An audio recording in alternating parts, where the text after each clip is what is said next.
Welcome to CBSE words. इस video में हम डिस्कस करेंगे ग्रेड 7 साइंस का 4th चैप्टर, जिसका नाम है the world of metals and non metals. तो इस चैप्टर में हम मेटल्स और नॉन मेटल्स के बारे में पढ़ेंगे। यशवंत और आनंदी राजस्थान के एक विलेज में रहते हैं। उनके स्कूल ने असाइन किया एक प्रोजेक्ट, मतलब स्कूल में उनको एक प्रोजेक्ट मिला to learn about crafts person who work with metals. उस प्रोजेक्ट में उनको ऐसे कारीगर के बारे में लर्न करना था, जानना था जो मेटल्स के साथ वर्क करते हैं, मतलब जो मेटल की चीजें बनाते हैं उनके बारे में लर्न करना था। उन्होंने डिसाइड किया कि वो विजिट करेंगे लोकल आयरन स्मिथ्स को। आयरन स्मिथ्स यानी लोहार, जो लोहे की चीजें बनाते हैं, who practice this craft. Yashwant और आनंदी ने अपने ग्रैंडफादर से रिक्वेस्ट किया कि वो भी उनके साथ आ जाएं। वो क्यूरियस थे जानने के लिए कि किस तरह से जो आयरन स्मिथ्स हैं, जो लोहार हैं, वो अलग अलग आइटम्स बनाते हैं डेली यूज के। तो उन्होंने इंटरेक्ट किया एक एल्डरली क्राफ्ट पर्सन से, जिनका नाम था सुदर्शन अंकल। तो सुदर्शन अंकल जो कि एक लोहार थे, उनके साथ उन्होंने इंटरेक्ट किया, बात की। यशवंत ने पूछा किस तरीके के आइटम्स आप आमतौर से बनाते हो। तो सुदर्शन अंकल ने कहा आमतौर से हम ऐसे आइटम्स बनाते हैं जो कि डेली यूज़ होते हैं, रोज़ाना हमारी ज़िंदगी में यूज़ होते हैं। जैसे कि फ्लैट पैंस, जिसको हिंदी में हम तावा कहते हैं, तावा हमारे घर में रोज़ ही यूज़ होता है। बकेट्स यानी बाल्टीज, टोंग्स यानी चिमटा जिससे रोटी वगैरह पलटते हैं। फार्मिंग टूल्स यानी ऐसे टूल्स जो खेती बाड़ी में यूज़ होते हैं, जैसे कि स्पेड्स, जिसको हिंदी में हम फावड़ा कहते हैं। एक्सेस यानी कुल्हाड़ीज, ट्रॉवल्स यानी खुरपी, छोटे गड्ढे वगैरह करने में यूज़ होती है। रेक्स, जिसको हम जलीस कहते हैं। आनंदी ने पूछा कि किन मटेरियल्स का आप यूज़ करते हैं उनको बनाने के लिए। तो सुदर्शन अंकल ने कहा कि हम आयरन मेटल का यूज़ करते हैं इन आइटम्स को बनाने के लिए। आयरन यानी लोहे का यूज़ करते हैं, और लोहा एक तरह का मेटल है। मेटल के अंदर कई सारे सब्सटेंस आते हैं, जैसे आयरन हो गया, कॉपर, एल्युमिनियम, ये सारे मेटल्स हैं। इसके बारे में अभी हम आगे पढ़ेंगे डिटेल में। तो आयरन का यूज़ करते हैं जो कि एक मेटल है। We also use wood to prepare handles wherever required. इसी के साथ साथ हम वुड का भी यूज़ करते हैं, लकड़ी का भी यूज़ करते हैं। जहाँ पर भी हमको हैंडल बनानी होती है तो वो हैंडल हम लकड़ी के बनाते हैं। Additionally we use coal in the furnaces to heat the iron. इसी के साथ साथ लोहे को गर्म करने के लिए हम कोल का यूज़ करते हैं, मतलब भट्टी होती है, उसके अंदर कोयला होता है, कोयले को जलाते हैं और फिर उसी में आयरन को हीट करते हैं। क्योंकि लोहे से अगर कोई चीज़ आपको बनानी है ना, तो लोहा हार्ड होता है, आसानी से बेंड नहीं होता, मतलब उसका अगर आप शेप चेंज करना चाहोगे तो चेंज आसानी से नहीं होगा। लेकिन जब उसको हीट कर देते हैं तो उसकी वजह से उसका शेप चेंज करना आसान हो जाता है। मैं एक मैकेनिकल इंजीनियर हूँ, और जब मैं बीटेक कर रहा था तो वहाँ पर मैंने आयरन के पीस से एक चीज़ बनाई थी। हमको इस तरह से एक आयरन का पीस दे दिया गया था जो सिलेंडर शेप का था, और उससे हमको इस तरह से एक हुक टाइप का बनाना था। तो इससे हमको इस तरह की चीज़ बनानी थी। तो फर्नेस के अंदर कोयले को जला के फिर उसके अंदर आयरन को हीट करके हथौड़े से पीट के इस तरह से हमने बनाया था। तो वही बात सुदर्शन अंकल भी कह रहे हैं कि आयरन को हीट करने के लिए हम कोल का भी यूज़ करते हैं, यानी कोयले का भी यूज़ करते हैं। Sudarshan is heating an iron block in the furnace. तो जैसे मैंने आपको बताया कि लोहे से अगर कोई चीज़ हमको बनानी है तो सबसे पहले उसको हीट करना पड़ेगा। तो सुदर्शन भी इसी तरह से हीट कर रहे हैं। It has become red hot. कब तक हीट करना होता है? जब तक कि वो लोहा एकदम गर्म होकर लाल ना हो जाए। और फिर उन्होंने हैमर से उस लोहे को पीटना शुरू कर दिया, क्योंकि देखो जब हीट हो जाता है तो वो थोड़ा सॉफ्ट हो जाता है, आसानी से बेंड हो सकता है, उसका शेप चेंज किया जा सकता है। लेकिन वो इतना गर्म होता है कि आप उसको हाथ से छू नहीं सकते, तो हैमर से ही उसको हिट कर करके शेप देते हैं। Anandi is amazed and asked why are you beating it? आप उसे पीट क्यों रहे हो? सुदर्शन ने कहा I am beating it to shape into an axe. मैं इसको इसलिए पीट रहा हूँ क्योंकि ये जो आयरन का ब्लॉक है, इससे मुझे एक्स बनानी है, कुल्हाड़ी बनानी है। आनंदी ने फिर पूछा wow, a piece of iron can be beaten into flat shape. मतलब आयरन के पीस को हम पीट पीट के चपटा कर सकते हैं, फ्लैट कर सकते हैं। Can we do this with other metals as well? क्या हम यही काम और भी मेटल्स के साथ कर सकते हैं? मतलब अगर हम कॉपर ले लें, एल्युमिनियम ले लें, और उसको पीट पीट के क्या चपटा कर सकते हैं, फ्लैट कर सकते हैं? तो इसी तरह के क्वेश्चंस आपके पास भी होंगे। चलिए एक्सप्लोर करते हैं और क्या चीज़ें हम मेटल्स के साथ कर सकते हैं। तो अब अपना मेन टॉपिक स्टार्ट होता है 4.1 प्रॉपर्टीज ऑफ मटेरियल्स। पहली प्रॉपर्टी है मैलिएबिलिटी। इसको समझने के लिए एक्टिविटी करते हैं 4.1 लेट अस एक्सप्लोर। अब यहाँ पर आपको एक क्वेश्चन दिया हुआ है। इस एक्टिविटी को आपको टीचर या कोई एडल्ट के सुपरविजन में ही करना है। आपको कलेक्ट कर लेना है कुछ वेस्ट पीसेस, कॉपर के, एल्युमिनियम के, एक आयरन नेल ले लो, कोयले का एक टुकड़ा ले लो, मटर के दाने के बराबर लंप ऑफ सल्फर, यानी सल्फर जिसको हिंदी में हम गंधक कहते हैं, उसका एक मटर के दाने के बराबर टुकड़ा ले लो, और एक ब्लॉक ऑफ वुड ले लो। तो ये वो आइटम्स है जो आपको लेना है। कॉपर और एल्युमिनियम का पीस ले लो, लोहे की कील ले लो, कोयला हो गया, सल्फर हो गया, वुडन ब्लॉक हो गया, ये सारी चीज़ें आपको ले लेनी है। अब एक चैप्टर को याद करो जिसका नाम था materials around us. Grade 6 science की जो टेक्स्ट बुक है क्यूरियोसिटी वाली, उसमें आपने ये चैप्टर पढ़ा है। And observe the appearances of the above items. जो आइटम्स आपने लिए हैं उसके अपीयरेंस को आप ऑब्जर्व करो, मतलब दिखने में आपको कैसे लग रहे हैं। आर दे लस्ट्रस, क्या वो लस्ट्रस हैं? लस्टर कहते हैं चमक को, शीशे जैसी जो चमक होती है ना, उसी को लस्टर कहा जाता है। तो जो आइटम्स आपने लिए हैं उनमें क्या लस्टर है, शीशे जैसी चमक है? तो यहाँ पर आप देख सकते हो कॉपर के अंदर आपको चमक दिख रही होगी, शाइन है, शीशे जैसी चमक की बात हो रही है। इसी तरह एल्युमिनियम के अंदर भी शाइन आपको देखने को मिलेगी। इसी तरह से जो लोहे की कील जो कि बिल्कुल नई होनी चाहिए, क्योंकि पुरानी होती है तो उस पर लेयर का फॉर्मेशन हो जाता है, फिर उसके अंदर चमक नहीं रहती। लेकिन बिल्कुल नई लोहे की कील की बात कर लें तो उसमें आपको चमक दिखेगी। अब कोल में देखो, कोई चमक आपको दिख रही है? नहीं। इसी तरह सल्फर के क्रिस्टल में कोई शाइन, कोई चमक आपको नहीं दिख रही है, लस्टर नहीं है। वुडन ब्लॉक में भी आपको कोई चमक नहीं दिख रही है। तो कॉपर, एल्युमिनियम, आयरन, नेल, इसमें आपको लस्टर दिखेगा, शीशे जैसी चमक दिखेगी। वहीं कोल, सल्फर और वुडन ब्लॉक में ऐसी कोई चमक आपको देखने को नहीं मिल रही है, लस्टर नहीं दिख रहा है। इसी के साथ साथ आप ये भी नोट करो कि ये जो आइटम्स आपने लिए वो हार्ड है या सॉफ्ट है, और रिकॉर्ड करो अपने ऑब्जर्वेशन को टेबल 4.1 में। Now place each of these items one by one और any hard surface and beat them with a hammer. अब जो आइटम्स आपने लिए हैं उनको एक एक करके किसी हार्ड सरफेस पे रखो और हथौड़ी से पीटो, जैसे कि आपको लेफ्ट साइड फिगर में दिखा रहा है कि लोहे की कील लग दी और हथौड़ी से पीट रहे हैं। आपको क्या लगता है क्या होगा? क्या जिन ऑब्जेक्ट्स पे आप हैमर मार रहे हो वो हल्का सा फ्लैटेंड हो जाएंगे, चपटे हो जाएंगे, और do they break into pieces, या फिर वो पीसेस में ब्रेक हो जाएंगे, उनके टुकड़े टुकड़े हो जाएंगे? जो भी आप ऑब्जर्व कर रहे हो उसको रिकॉर्ड करो टेबल 4.1 में। तो सबसे पहले हम अपीयरेंस की बात कर लें, यानी जो आइटम आपने लिया है वो लस्टरस है कि नॉन लस्टरस, मतलब क्या उसमें शीशे जैसी चमक है या नहीं है, ये आपको बताना है।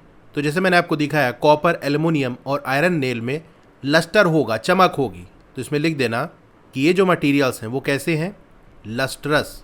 वहीं कोल, सल्फर और वुड के ब्लॉक में आपको कोई चमक नहीं दिखी, तो ये सब्सटेंस कैसे हैं? Non lustrous. अब जो ऑब्जेक्ट हमने लिया है वो हार्ड है या सॉफ्ट, इसकी बात कर ले। देखो, अगर कोई चीज़ हार्ड होगी तो आसानी से कट नहीं होगी, बेंड नहीं होगी, मुड़ेगी नहीं, उस पर आसानी से स्क्रैच नहीं आएगा। तो कॉपर की बात कर लें तो ये हार्ड होता है, एल्युमिनियम भी हार्ड होता है, आयरन नेल भी हार्ड होती है। अगर आप उसको बेंड करना चाहो, कट करना चाहो तो आसानी से कट नहीं होगा। वही कोल की बात करें, एक हथौड़ा मारोगे उसके टुकड़े हो जाएंगे, या उठा के ज़मीन में पटक दिया तो टूट जाएगा वो। तो ये कॉपर, एल्युमिनियम, नेल के कंपैरिजन में हार्ड नहीं होता, ये सॉफ्ट होता है। सल्फर की बात कर ले, इसके साथ भी यही है, ये सॉफ्ट होता है, आसानी से टूट जाएगा। अब अगर वुड की बात कर लें तो वुड कॉपर, एल्युमिनियम या आयरन जितना हार्ड तो नहीं होता, लेकिन वो उतना सॉफ्ट भी नहीं होता। तो इसको आप चाहे हार्ड की कैटेगरी में रख लो या सॉफ्ट, क्योंकि इनसे अगर कंपेयर करें तो वो सॉफ्ट होता है, मतलब वो थोड़ा आसानी से कट हो जाता है कॉपर, एल्युमिनियम या आयरन के कंपैरिजन में। लेकिन अगर कोल और सल्फर से कंपेयर करें तो इससे तो ये हार्ड होता है। तो मेरे हिसाब से आप इसको हार्ड की ही कैटेगरी में रखना, क्योंकि लकड़ी का एक टुकड़ा आपने लिया, उसको पटक दोगे तो टूट नहीं जाएगा वो। हाँ, बहुत पतली कोई लकड़ी का पीस ना हो, काटना भी इतना आसान नहीं होता, तो इसको हार्ड की ही कैटेगरी में रखते हैं। अब बात कर लेते हैं इफेक्ट ऑफ हैमरिंग। अगर हथौड़ा मारेंगे तब क्या होगा? क्या जो ऑब्जेक्ट या मटेरियल आपने लिया है वो फ्लैटन हो जाएगा, चपटा हो जाएगा, या फिर ब्रेक्स इनटू पीसेस, कई टुकड़े में वो टूट जाएगा? तो सबसे पहले अगर हम पीस ऑफ कॉपर की बात कर लें तो पीस ऑफ कॉपर को किसी फ्लैट सरफेस पर रख के अगर हथौड़ी मारोगे तो वो धीरे धीरे चपटा हो जाएगा, यानी हाँ, ये फ्लैटन हो जाएगा। इसी तरह एल्युमिनियम के पीस को रख के अगर आप हथौड़ी मारोगे तो ये भी धीरे धीरे करके फ्लैट हो जाएगा, यानी चपटा हो जाएगा।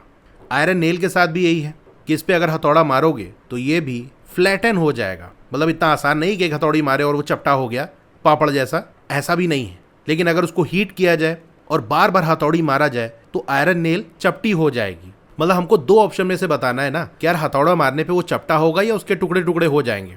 तो आयरन नेल पे हथौड़ा मारोगे तो धीरे धीरे करके वो चपटा होने लगेगा, वो पीसेस में ब्रेक नहीं होगा। वहीं अगर आप पीस ऑफ कोल पे हैमर मारोगे तो उसके पीसेस हो जाएंगे, टुकड़े हो जाएंगे। तो इसमें लिख देना ब्रेक्स इनटू पीसेस। ठीक इसी तरीके से आप लंप ऑफ सल्फर ले लो, मटर के दाने के बराबर एक छोटा सा सल्फर का टुकड़ा ले लो, या बड़ा भी ले सकते हो, मतलब आमतौर से बहुत बड़ा क्रिस्टल आपको नहीं मिलता, छोटे छोटे टुकड़े ही होते हैं, या पाउडर के फॉर्म में होता है, मेरे पास पाउडर के फॉर्म में रखा हुआ है।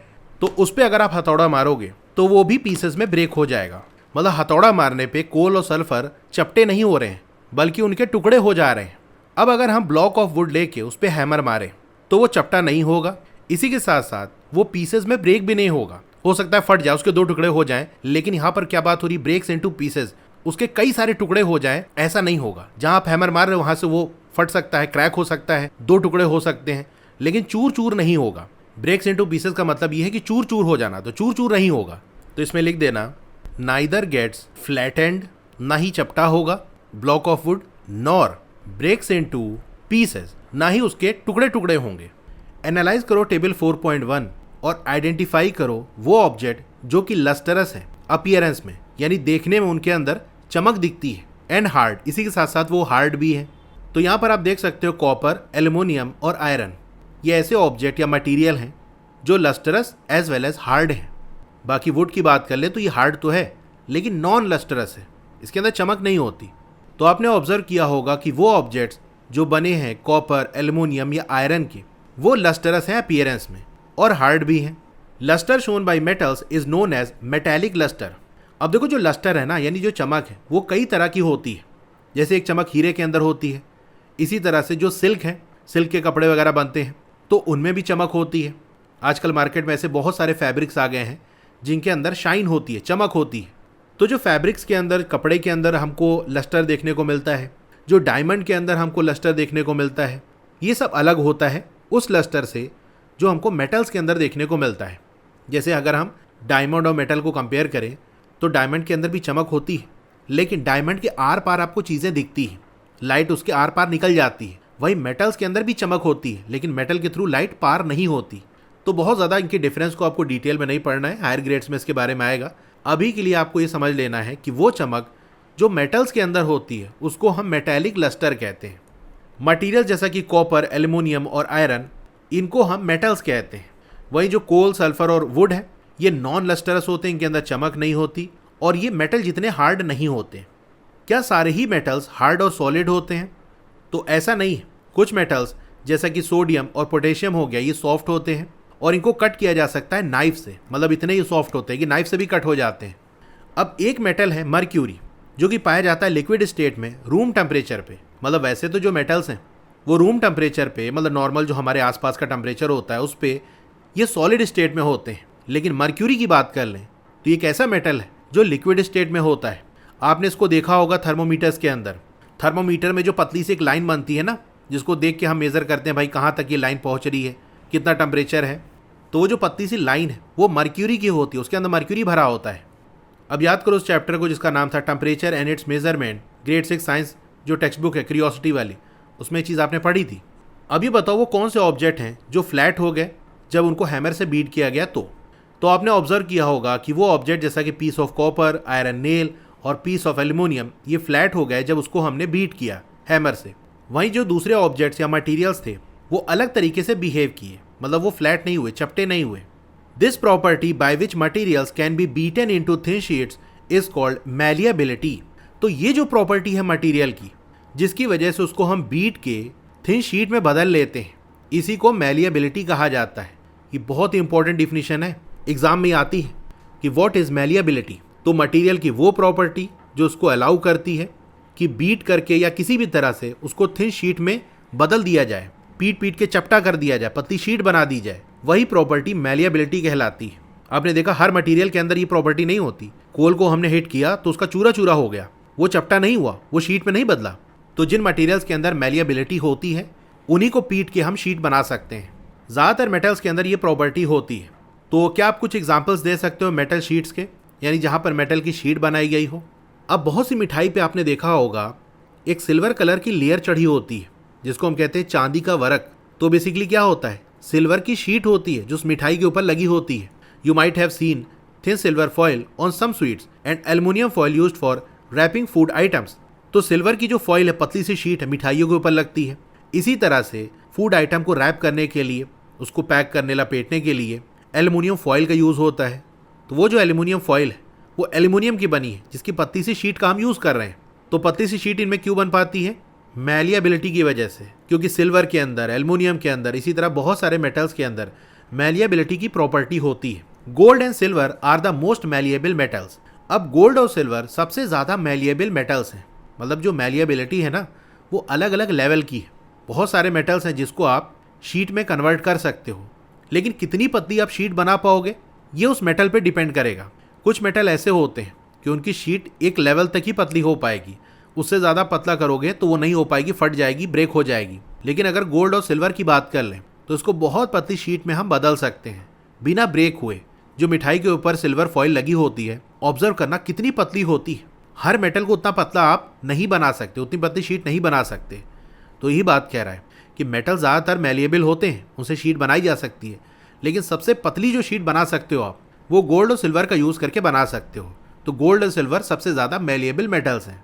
अब जो पीस ऑफ कोल है या फिर जो लंप ऑफ सल्फर है वो ये बिहेवियर शो नहीं करता, वो ब्रेक कर जाते हैं पीसेज में, और इसीलिए उनको हम कहते हैं कि वो हैं ब्रिटल, यानी ऐसे सब्सटेंसेज, ऐसे मटेरियल्स, ऐसे ऑब्जेक्ट्स जो फ्लेक्सिबिलिटी शो नहीं करते। जैसे उन पे अगर आप फोर्स लगाओ कि खींच दें उनको तो खींचेंगे नहीं, या फिर आप उसको बेंड करना चाहो, मोड़ना चाहो कि मोड़ दें इसको, तो वो भी नहीं होंगे।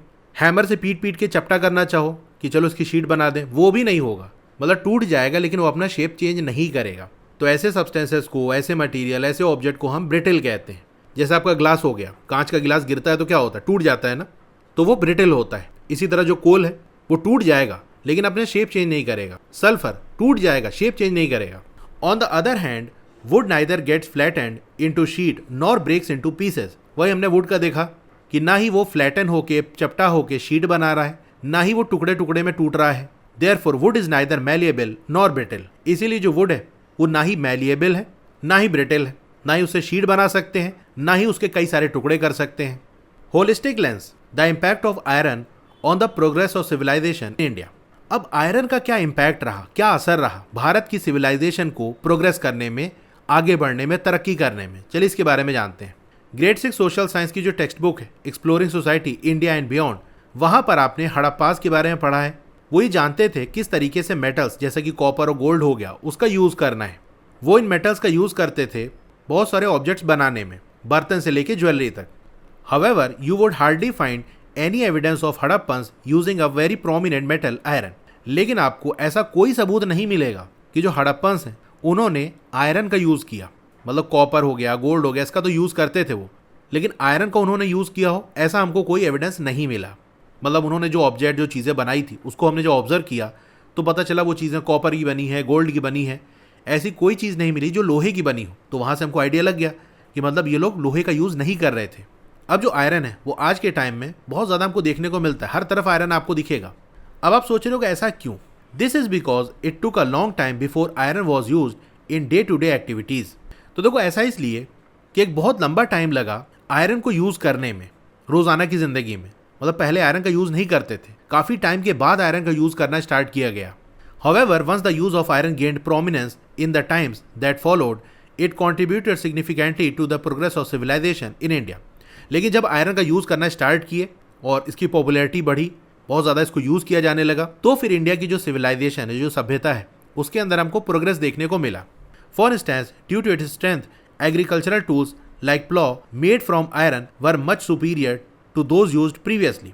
एक एग्जाम्पल से आप समझो कि भाई प्रोग्रेस कैसे हुई। अब एक एग्रीकल्चरल टूल है जिसको हम प्लॉ कहते हैं, यानी हल। तो पहले जो हल थे वो लकड़ी वगैरह के बनाए जाते थे, तो वो ज़्यादा लंबे समय तक नहीं चलते थे, जल्दी जल्दी टूट जाते थे, फिर बनाना पड़ता था। मतलब उनके अंदर वो स्ट्रेंथ नहीं थी। लेकिन जब लोहे के हल बनने लगे तो वो काफ़ी लंबे समय तक चल रहे थे क्योंकि उनके अंदर स्ट्रेंथ थी। What could be the potential reason that it is generally considered that copper was discovered earlier as compare to iron. अब क्या रीज़न रहा होगा जो आमतौर से ये कंसिडर किया जाता है कि लोहे से पहले कॉपर को डिस्कवर किया गया। मतलब कॉपर के बारे में लोगों को पहले पता चला, फिर बाद में जाके आयरन की डिस्कवरी हुई। देखो एक रीज़न इसका ये समझ में आता है कि जो कॉपर है ना वो आपको प्योर फॉर्म में भी मिल जाता है। मतलब चट्टानों के अंदर नीचे दबा हुआ है, कहीं शीट, कोई टुकड़ा पत्थर के अंदर आपको मिल जाएगा, तो उसको आपने डायरेक्ट निकाला, हैमर से पीटा और उससे चीज़ें बना ली। लेकिन जो आयरन है ना वो आपको प्योर फॉर्म में नहीं मिलता, लोहे के साथ कई सारी चीज़ें मिक्स रहती हैं। मतलब आप देखोगे ना तो आपको लगे कोई पत्थर है, फिर उसको जब हीट करते हैं तो उसमें से लोहा अलग हो जाता है। तो पहले लोगों को इतना आइडिया ना रहा होगा कि इसमें से ऐसे लोहे को हम निकाल के अलग कर सकते हैं, तो इसीलिए बाद में आयरन की डिस्कवरी हुई। मटेरियल्स की सेकेंड प्रॉपर्टी है ductility. Where do you find the use of metal wires. Metal wires का यूज़ होते हुए आपको कहाँ दिखता है? आपने देखा होगा वायर्स जो कि मेटल्स के बने हैं, जैसा कि कॉपर और एल्युमिनियम के वायर्स होते हैं इन इलेक्ट्रिकल फिटिंग्स। मतलब घरों के अंदर जो वायरिंग होती है, स्विच सॉकेट वगैरह का जो पूरा कनेक्शन होता है। इसी के साथ साथ बहुत सारे इलेक्ट्रिकल अप्लाइंसेस हैं, उनके अंदर जो वायर्स यूज़ होते हैं वो मेटल्स के बने होते हैं, स्पेशली कॉपर और एल्युमिनियम के बने होते हैं। कुछ ऑर्नामेंट्स जैसा कि बैंगल्स, नेकलेसेस, ईयर रिंग्स, ये भी मेटल वायर्स से बने होते हैं। जनरली ऑर्नामेंट्स में गोल्ड और सिल्वर का यूज होता है जो कि मेटल है। मेटल वायर्स प्ले करते हैं इंपॉर्टेंट फंक्शन बहुत सारे स्ट्रिंग्ड म्यूजिकल इंस्ट्रूमेंट्स में, मतलब ऐसे म्यूजिकल इंस्ट्रूमेंट्स जिनके अंदर स्ट्रिंग होती है, जैसा कि वीणा हो गया, सितार हो गया, वायलिन हो गया। गिटार में आप देखते हो स्ट्रिंग लगी होती है, उसी को बजाया जाता है। तो वहाँ पर जो स्ट्रिंग होती है वो मेटल की बनी होती है।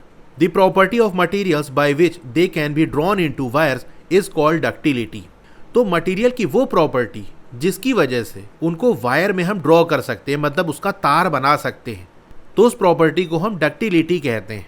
ये प्रॉपर्टी हर मटेरियल के अंदर नहीं होती, मतलब हर मटेरियल से आप वायर नहीं बना सकते। फॉर एग्जांपल कोल आपने ले लिया, कोयले का यूज़ करके तार नहीं बनेगा। वुड हो गया, उससे तार नहीं बनेगा। आपने देखा लकड़ी का तार कहीं? नहीं, क्योंकि बन ही नहीं सकता। तो कुछ मटेरियल के अंदर ही ये एबिलिटी होती है, ये प्रॉपर्टी होती है कि उनसे हम वायर बना सकते हैं, तार बना सकते हैं। तो यही जो प्रॉपर्टी है जिससे वायर बन जाता है, उस प्रॉपर्टी को हम डक्टिलिटी कहते हैं। तो अगर मैंने आपसे कहा कि एक मटेरियल मेरे पास है, उसके अंदर डक्टिलिटी की प्रॉपर्टी है, तो इसका मतलब उस मटेरियल का यूज़ करके हम वायर बना सकते हैं। अब ये जो प्रॉपर्टी है डक्टिलिटी की, ये आमतौर से मेटल्स के अंदर पाई जाती है। Gold is so ductile that 1 gram of it can be drawn into 2 kilometre long wire. अब गोल्ड इतना डक्टाइल है कि 1 ग्राम अगर आप गोल्ड लो, 1 ग्राम कितना होता है? बहुत थोड़ा सा होता है। तो 1 ग्राम गोल्ड का यूज़ करके आप 2 किलोमीटर लंबा वायर बना सकते हो। The ductile nature of metals enables for the creation of this T strainer with metal wires. चाय की छन्नी आपने देखी होगी, वो जो छन्नी है जहाँ से मेन चाय छनती है, वो बहुत पतले पतले मेटल वायर से बनी होती है। मतलब ऐसे ऐसे करके वायर्स अरेंज किए जाते हैं तो ये पूरा छन्नी बन जाती है। तो वहाँ पर जो वायर्स यूज़ हो रहे हैं वो मेटल के बने हैं। क्या आपने ऐसे वायर्स देखे जो कि कोल और सल्फर के बने हों? ऑब्वियसली नॉट, नहीं देखे होंगे, क्योंकि इनसे बन ही नहीं सकते। We can say that coal and sulphur are not ductile. तो क्योंकि कोल और सल्फर से हम वायर नहीं बना सकते, इसीलिए ये नॉट डक्टाइल है, मतलब डक्टाइल नहीं है। क्या आप जानते हो रोप्स जो कि स्टील के बने होते हैं? अब ये स्टील क्या है? A mixture of metal, iron and non metal carbon. तो स्टील मिक्सचर है आयरन का जो कि एक मेटल है, और कार्बन जो कि नॉन मेटल है। मतलब आयरन और कार्बन का जो मिक्सचर है, जब इनको आपस में मिलाते हैं तो जो चीज़ बनती है उसको हम स्टील कहते हैं। Wires can support heavy loads. तो वो रोप्स जो स्टील के बने होते हैं वो हैवी लोड्स को सपोर्ट करते हैं। Therefore they are used in suspension bridges and in cranes to lift heavy objects. अब क्योंकि ये स्टील के जो रोप्स हैं वो हैवी लोड को सपोर्ट कर सकते हैं, इसीलिए इनका यूज़ किया जाता है सस्पेंशन ब्रिजेस में। नीचे आप देख सकते हो ये जो ब्रिज बना है, इस तरह के ब्रिजेस आपने देखे होंगे। इनमें ये जो वायर जैसा है, रोप जैसा आपको दिख रहा है, ये स्टील का बना है और ये ऐसे आके यहाँ पर इससे कनेक्ट रहता है। तो ऐसे ब्रिजेस जहाँ पर आपको बहुत ज़्यादा पिलर्स नहीं दिख रहे होंगे, जैसे एक मेन पिलर आपको यहाँ दिख रहा होगा, एक यहाँ दिख रहा होगा, बीच में इतने ज़्यादा पिलर्स नहीं हैं, आमतौर से नहीं होते। तो अगर पिलर नहीं होगा तो फिर ये जो ब्रिज है कैसे उखड़ा रह पाएगा? तो यही स्टील रोप से इसको कनेक्ट करे रहते हैं ताकि इस ब्रिज का वो लोड उठा सके। इसी के साथ साथ जो गाड़ी चल रही है उसका भी लोड ये जो वायर्स हैं वो बियर कर सके, मतलब लोड ट्रांसफ़र हो जाता है पिलर पे। अभी उतना आपको नहीं समझना, बस इतना आपको याद रखना है कि जो सस्पेंशन ब्रिजेस हैं वहाँ पर स्टील से बने हुए रोप्स का यूज़ होता है। इसी तरह वो क्रेन्स जो हैवी ऑब्जेक्ट्स को लिफ्ट करती हैं वहाँ भी स्टील के रोप्स का यूज़ होता है। अगर आप क्लास 7 साइंस में अच्छा स्कोर करना चाहते हो तो उसके लिए मैं ओसवाल बुक्स को सजेस्ट करूंगा। ये काफ़ी अच्छी बुक है। इसमें आपको हर चैप्टर के स्टार्टिंग में रिवीजन नोट्स मिल जाएगा, इस तरह के माइंड मैप मिल जाएंगे जो आपको क्विक रिवीजन में हेल्प करेंगे। एक्टिविटी बेस्ड क्वेश्चंस के सोल्यूशन मिल जाएंगे, टेबल्स के सोल्यूशन मिल जाएंगे, चैप्टर के एंड में जो एक्सरसाइज के क्वेश्चंस हैं उनके सोल्यूशन, लेटेस्ट सिलेबस के अकॉर्डिंग जो कॉम्पिटेंसी या क्रिटिकल थिंकिंग बेस्ड क्वेश्चंस हैं उनके सोल्यूशंस आपको लेवल वाइज मिल जाएंगे, जैसे MCQs, match the following, fill in the blanks, true false, assertion reason based questions, passage based questions, very short answer type, short answer type and long answer type questions के solution मिल जाएंगे। Last में आपको 2 practice paper मिल जाएगा। अगर आपको इस book को परचेज करना है तो मैंने डिस्क्रिप्शन में लिंक दे दिया है। पहला लिंक अमेजन का है और सेकंड लिंक ओसवाल बुक की वेबसाइट का है। सेकंड लिंक के थ्रू बाई करने में आपको बेनिफिट ये मिलेगा कि अगर आप मेरा कूपन कोड उस्मान10 का यूज करते हो तो आपको 10% का एक्स्ट्रा डिस्काउंट मिल जाएगा। अब थर्ड प्रॉपर्टी है मटेरियल्स की सोनोरिटी। क्या कभी आपने नोटिस किया कि वो साउंड जो कि प्रोड्यूस होती है जब मेटल स्पून या फिर मेटल की प्लेट या फिर मेटल का कॉइन ड्रॉप होता है फ्लोर पे, कोई मेटल का चम्मच है, प्लेट है या कोई सिक्का है, जब गिरता है फ्लोर पे तो आवाज़ आती है। उस आवाज़ को कभी आपने नोटिस किया ही होगा, ऑब्वियस सी बात है। How is it different from the sound produce when a piece of coal or wood is dropped on floor? अब ये जो साउंड है वो कैसे डिफरेंट है जब एक कोल या वुड फ्लोर पे ड्रॉप होता है, मतलब एक लकड़ी का टुकड़ा ज़मीन पे गिरे तो उससे जो आवाज़ आती है, या एक कोयले का टुकड़ा गिर गया उससे आवाज़ आती है, जो वो किस तरह से डिफरेंट है उस आवाज़ से, उस साउंड से, जो कि मेटल की चीज़ है, जैसे मेटल की प्लेट हो गया, स्पून हो गया, कॉइन हो गया, जब वो गिरता है तो उससे जो आवाज़ आती है। तो ये दोनों आपस में कैसे डिफरेंट है, तो दोनों के साउंड में आपने डिफरेंस ऑब्जर्व किया ही होगा। खैर यहाँ पर फिर से हम एक्टिविटी करके देख लेंगे कि क्या डिफरेंस होता है। मतलब इतना तो आप जानते ही होंगे कि दोनों तरीके के साउंड में डिफरेंस होता है। I use the difference in sound when my stick hits wood or metal to help find my way. ये बंदा ब्लाइंड है, देख नहीं सकता, और आपने ऑब्जर्व किया होगा कि वो लोग जो देख नहीं सकते जब वो चलते हैं तो एक स्टिक का यूज़ करते हैं, मतलब उस स्टिक को ऐसे ऐसे करते रहते हैं ताकि अगर उनके सामने कोई ऑब्जेक्ट है तो स्टिक से टकरा के आइडिया लग जाए कि हाँ आगे कोई चीज़ है, वरना स्टिक ना हो तो आगे जाके टकरा जाए। तो ये कह रहा है कि मैं स्टिक का यूज़ करता हूँ और स्टिक जब किसी ऑब्जेक्ट से टकराती है तो वहाँ से आइडिया लग जाता है कि वो जो ऑब्जेक्ट है वो कोई वुड है या मेटल है, और इस तरह से मैं रास्ता फाइंड आउट कर लेता हूँ। तो इसने ऑब्जेक्ट का आइडिया कैसे लगाया, साउंड से, कि इसकी स्टिक मेटल पे टकराएगी तो अलग तरीके की साउंड आएगी, वुड से टकराएगी या किसी और ऑब्जेक्ट से टकराएगी तो अलग तरीके की साउंड आएगी। Activity 4.2 let us investigate. Caution, be careful while dropping the objects. अब यहाँ पर हम अलग अलग ऑब्जेक्ट्स को ड्रॉप करेंगे, तो ये काम बड़ी सावधानी से करना, ऐसा ना हो कि कोई ऑब्जेक्ट अपने पैर पे ही गिरा लो। कुछ ऑब्जेक्ट्स आपको ले लेना है, जैसा कि मेटल स्पून हो गया, कॉइन, पीस ऑफ कोल और ब्लॉक ऑफ वुड। एक एक करके किसी हाइट से आप ड्रॉप करो।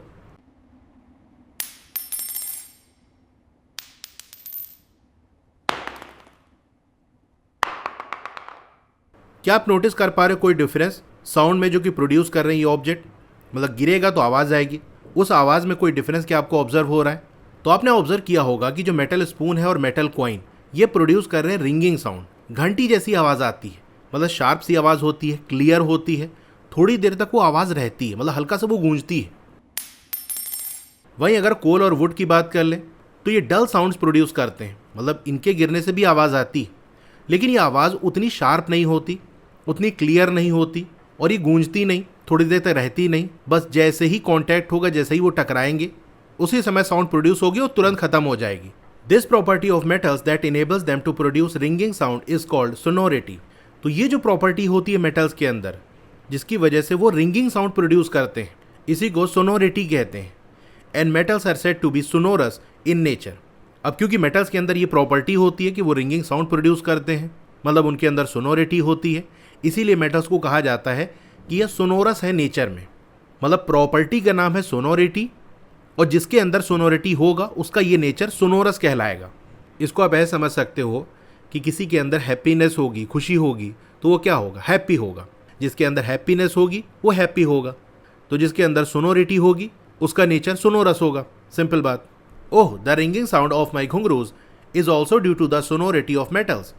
तो इसका मतलब जो रिंगिंग साउंड मेरे घुंघरू से आ रही है वो भी मेटल की सोनोरिटी की वजह से होता है। यस, बिल्कुल उसी वजह से होता है। घुंघरू मेटल से बना होता है, इसीलिए उसके अंदर से रिंगिंग साउंड आती है। Now understand the ringing sound of the school bell is due to the sonority of metals. तो अब मेरे को समझ में आया कि जो रिंगिंग साउंड आती है स्कूल बेल्स के अंदर वो मेटल्स के सोनोरिटी की वजह से होती है। जो हाथ से बजाने वाले घंटा होता है, अब तो बहुत कम ही स्कूल में होगा, जब मैं स्कूल में पढ़ता था तो यही वाला बेल आमतौर से यूज़ होता था। बाद में मेरे ही टाइम में इलेक्ट्रिक बेल्स भी आ गई थी। तो पहले इस तरह से घंटा होता था, इसमें इस तरह से मेटल की प्लेट होती थी, उस पर जब हैमर से हिट किया जाता था तो आवाज़ आती थी और पूरे स्कूल में सुनाई पड़ती थी। फोर्थ प्रॉपर्टी है मटेरियल की कंडक्शन ऑफ हीट, यानी हीट को कंडक्ट करना, एक जगह से दूसरी जगह हीट को पहुंचाना। चलिए जानते हैं इसके बारे में। क्या कभी आपने ऑब्जर्व किया उन वेसल्स को, उन बर्तन को जो कुकिंग के लिए यूज़ होते हैं किचन में?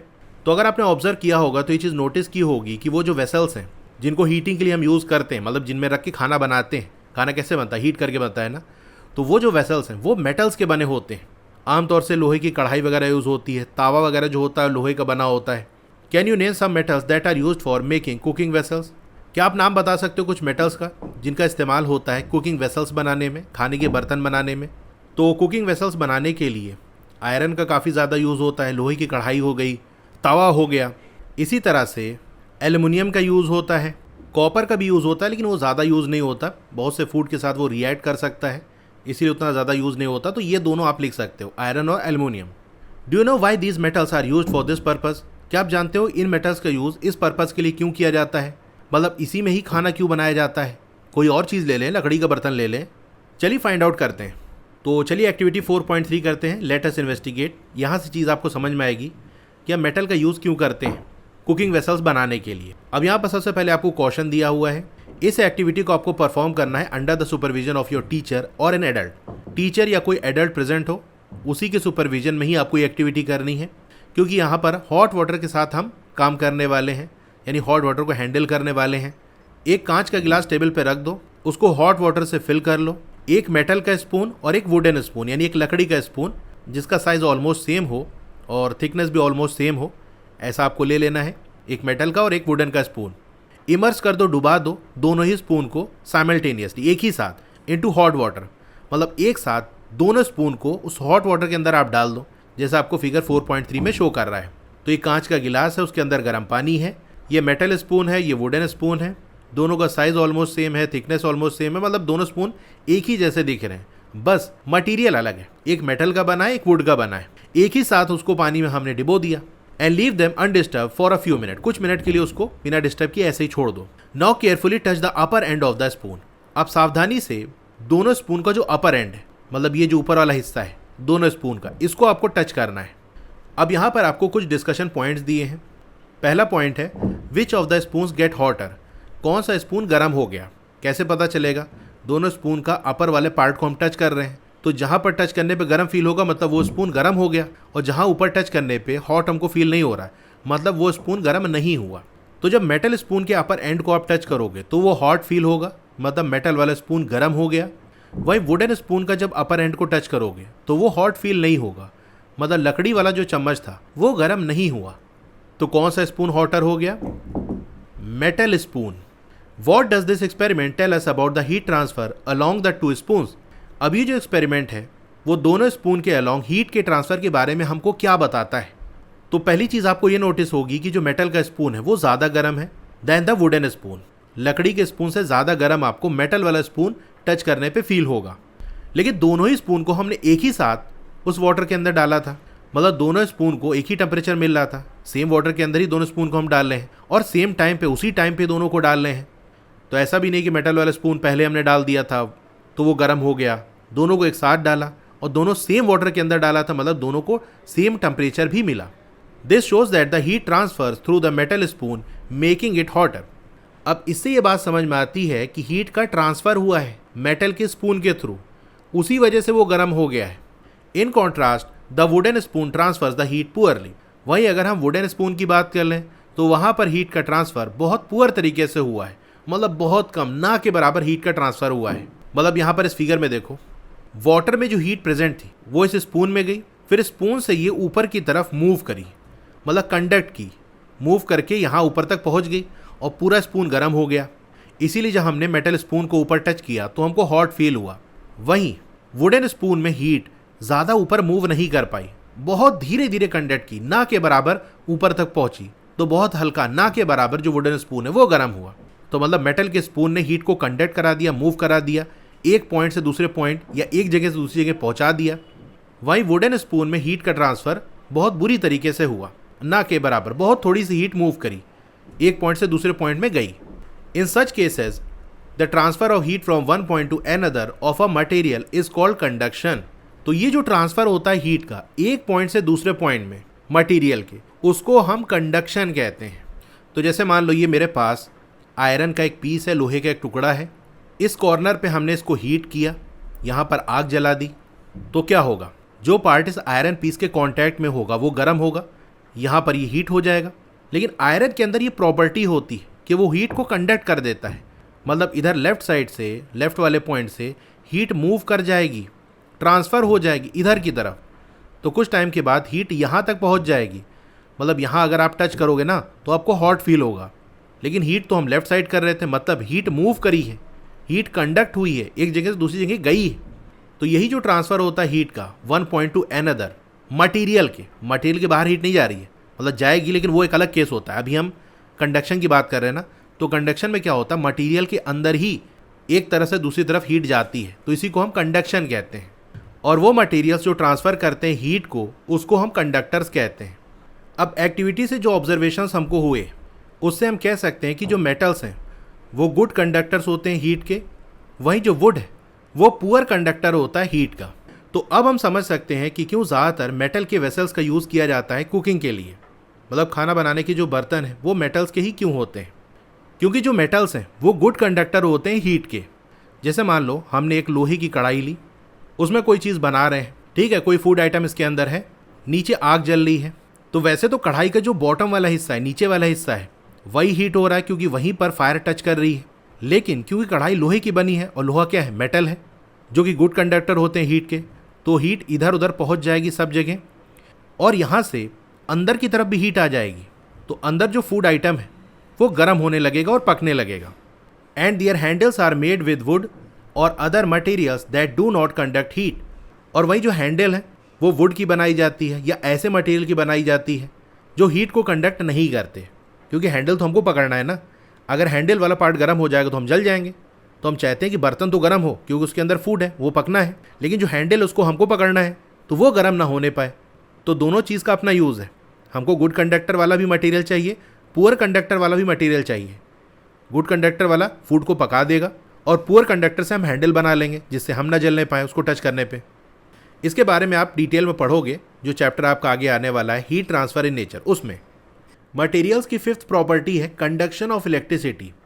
कुछ मटेरियल्स ऐसे होते हैं जो इलेक्ट्रिसिटी को कंडक्ट करते हैं, मतलब उनके थ्रू इलेक्ट्रिसिटी पास होती है, करंट फ्लो होता है।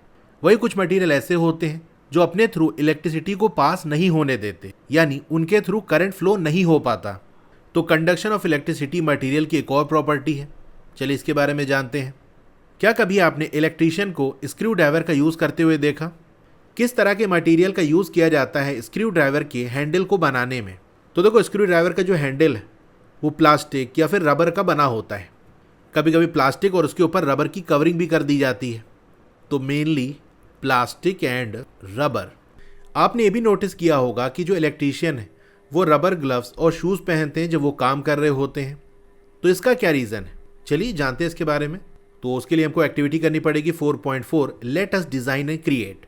Design an electric circuit like the tester circuit in the chapter electricity circuits and there components. अभी लास्ट चैप्टर में हमने एक इलेक्ट्रिक सर्किट बनाया था, उसको थोड़ा सा ओपन रखा था, मतलब एक जगह से कनेक्शन कंप्लीट नहीं था जिसकी वजह से बल्ब ग्लो नहीं कर रहा था। सर्किट के उस गैप को हम अलग अलग ऑब्जेक्ट रख के कंप्लीट कर रहे थे और ये देख रहे थे किस केस में बल्ब ग्लो कर रहा है। जो ऑब्जेक्ट के थ्रू हम उस गैप को फिल कर रहे हैं, अगर उसके थ्रू करंट पास होगा तो बल्ब ग्लो करेगा और जिसके थ्रू पास नहीं होगा उस केस में बल्ब ग्लो नहीं करेगा। तो एक टेस्टर की तरह वर्क कर रहा था कि किन ऑब्जेक्ट के थ्रू करंट फ्लो होगा। तो वैसे ही आपको फिर से डिज़ाइन कर लेना है। अब उसी एक्टिविटी को आपको रिपीट करना है उन मटेरियल्स का यूज़ करके जो आपको नीचे दिए हैं, और जो भी आपका ऑब्जर्वेशन है उसको टेबल 4.2 में रिकॉर्ड कर लो। तो आपको कुछ ऑब्जेक्ट्स कलेक्ट कर लेने हैं, जैसा piece of aluminium foil, an iron nail, a lump of sulphur जो कि पी साइज्ड हो, मटर के दाने के बराबर छोटा सा हो, एक copper wire, piece of coal, a piece of dry wood, a stone, an eraser जो कि रबर का बना होता है, and a piece of nylon rope. Nylon की जो डोरी आती है उसका एक टुकड़ा आपको ले लेना है। तो ये सारी चीज़ें आपको लेके उस टेस्टर के थ्रू टेस्ट करना है कि किस केस में बल्ब ग्लो कर रहा है। जिस केस में बल्ब ग्लो होगा मतलब उस ऑब्जेक्ट के थ्रू करंट पास हुआ है। पहले आप प्रेडिक्ट करो इनमें से कौन टेस्टर के बल्ब को ग्लो कराएगा और कौन नहीं कराएगा। तो ये टेबल आपको दिया है, इसको आपको कंप्लीट करना है। Conduction of electricity by different objects और मटेरियल्स। पहले कॉलम में सीरियल नंबर है, दूसरे में ऑब्जेक्ट या मटेरियल जिसका हम यूज़ कर रहे हैं। फिर हमको क्या ऑब्जर्वेशन हुआ, तो इसमें आपको ये बताना है कि बल्ब ग्लो किया या फिर बल्ब ग्लो नहीं किया। फिर लास्ट वाले कॉलम में आपको ये बताना है कि वो जो ऑब्जेक्ट या मटेरियल आपने टेस्ट किया वो गुड कंडक्टर है इलेक्ट्रिसिटी का या फिर पुअर कंडक्टर है इलेक्ट्रिसिटी का। देखो सिंपल सी बात है, अगर बल्ब ग्लो हो रहा है इसका मतलब वो जो ऑब्जेक्ट है उसके थ्रू करंट पास हो रहा है, यानी वो इलेक्ट्रिसिटी को कंडक्ट करा रहा है, अच्छा कंडक्टर है, करंट पास हो जा रहा है उसके थ्रू। अगर बल्ब ग्लो नहीं हुआ इसका मतलब उस ऑब्जेक्ट के थ्रू करंट पास नहीं हुआ, यानी वो ऑब्जेक्ट पुअर कंडक्टर है इलेक्ट्रिसिटी का, वो इलेक्ट्रिसिटी को अपने थ्रू पास नहीं होने दे रहा है। तो चलिए एक एक करके टेस्ट करते हैं। पहला है पीस ऑफ एल्युमिनियम फॉइल। इसको तो मैंने लास्ट चैप्टर में भी आपको करके दिखाया था कि अगर गैप को हम एल्युमिनियम फॉइल का यूज़ करके कंप्लीट करेंगे तो देख सकते हो बल्ब ग्लो कर रहा है, बल्ब ग्लोज। और अगर बल्ब ग्लो कर रहा है इसका मतलब वो जो एल्युमिनियम फॉइल है वो गुड कंडक्टर है इलेक्ट्रिसिटी का, तभी उसके थ्रू करंट पास हो जा रहा है। तो आप लिख देना गुड कंडक्टर ऑफ इलेक्ट्रिसिटी। फिर अगर हम आयरन नेल की बात कर लें तो अगर उस गैप को आप आयरन नेल का यूज़ करके फिल करोगे तो आप देखोगे जो बल्ब है वो ग्लो कर रहा है, बल्ब ग्लोज। तो ये भी क्या होगा, गुड कंडक्टर होगा इलेक्ट्रिसिटी का, वही सेम लाइन आपको लिख देना है।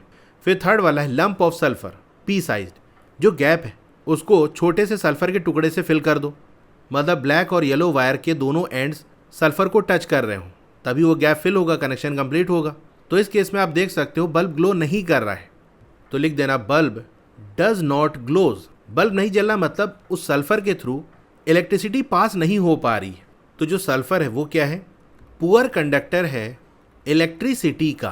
अब इसी तरह से और भी जो मटेरियल्स हैं उसका आपको लिख के क्या ऑब्जर्वेशन है वो पूरा टेबल कंप्लीट कर लेना है। तो इस तरह से आपका टेबल बन के तैयार हो जाएगा। अब इसी तरह से अगर हम कॉपर वायर की बात कर लें तो बल्ब ग्लो करेगा, क्योंकि जो वायर्स हैं वो जनरली कॉपर के बनाए जाते हैं।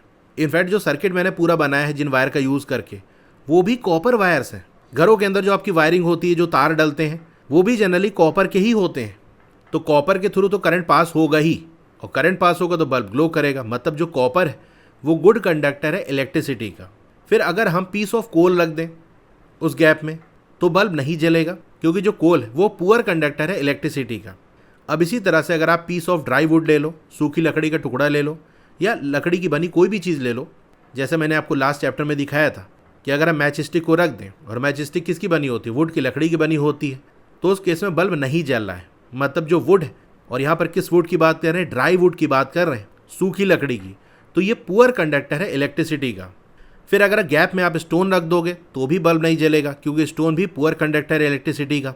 इसी तरह इरेजर की बात कर लें, जो कि रबर का बना होता है, तो इरेजर रखने पे भी बल्ब नहीं जलेगा, क्योंकि जो इरेजर है वो रबर का बना होता है, और रबर पुअर कंडक्टर होता है इलेक्ट्रिसिटी का। ठीक इसी तरीके से अगर हम नायलॉन रोप का एक टुकड़ा रख दें तो उस केस में भी बल्ब नहीं जलेगा, क्योंकि जो नायलॉन है वो पुअर कंडक्टर है इलेक्ट्रिसिटी का। तो इस तरह से ये आपका टेबल कंप्लीट हो जाएगा। तो आपने ऑब्जर्व किया होगा कि वो ऑब्जेक्ट जो कि एल्युमिनियम, आयरन और कॉपर के बने हैं वो बल्ब को ग्लो करा देंगे। वहीं sulphur, coal, wood, stone, eraser और जो नायलॉन रोप है उनकी वजह से बल्ब ग्लो नहीं हो पाएगा। क्या आपको कोई पैटर्न देखने को मिल रहा है बल्ब के ग्लो होने में जब अलग अलग मटेरियल्स का हम यूज़ कर रहे हैं एक्टिविटी 4.4 में? तो हाँ, बिल्कुल आपको पैटर्न ऑब्जर्व होगा। क्या ऑब्जर्व होगा? It is observe that all the materials that make the bulb glow are metals. सारे वो मटेरियल्स जो बल्ब को ग्लो करा रहे हैं वो मेटल्स हैं, यानी एल्युमिनियम, आयरन, कॉपर, ये सब क्या है? मेटल्स हैं। Materials that allow electricity to flow through them easily are called good conductors of electricity.